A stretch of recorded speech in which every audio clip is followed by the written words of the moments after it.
Hello and welcome to the Life Tools podcast.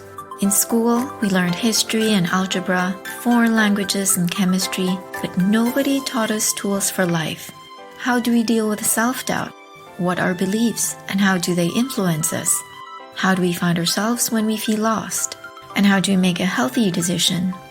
Many people learn these things much later in life, after 3, 4, even 5 decades of existence, and often the hard way. For a few, like myself, I had to learn them very early. I created this podcast to share with you the tools that have helped me greatly in my own life. They're small actions anybody can take that bring big results over time. Let's get to it.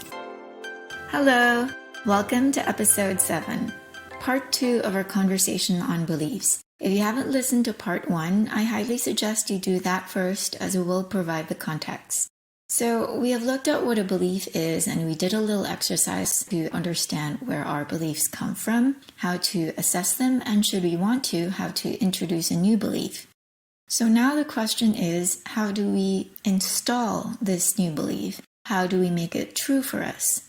There are a few things to keep in mind when we want to change a belief. First, as we mentioned in the previous episode, we cannot go from one extreme to another.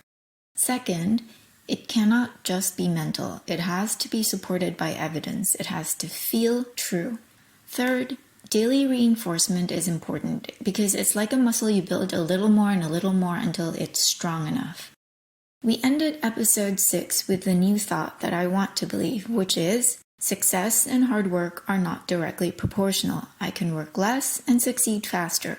How then do I incorporate these 3 principles in locking in this new belief? I start with actually taking the time to entertain the thought. I let it take up space in my brain. Quite often, we are so quick to dismiss what doesn't align with our current belief system.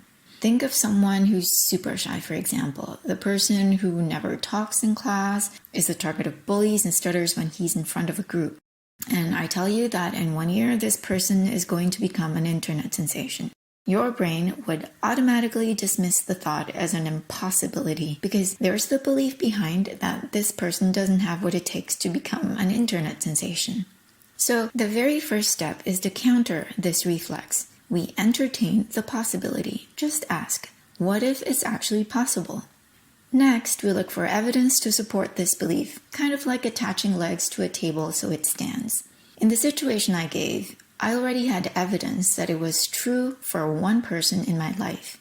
That in itself carries weight, but to strengthen it further, I could look for other people in my circle for whom the same thing is true. Or if I can't find anyone in my circle, I could always go online.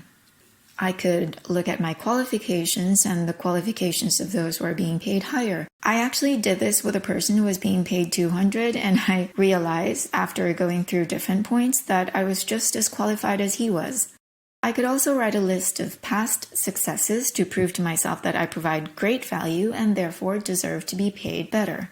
This step could take 2 days or 2 weeks or 2 months, but how long it takes is less important than the conscious act of looking for evidence to support our new belief. Keyword being conscious.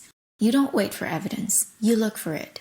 And each time you find one, you take it in, you let it percolate in your mind, and you store it in a mental treasure chest. And then you look for more evidence till you feel it's so ingrained in you that you don't need another one.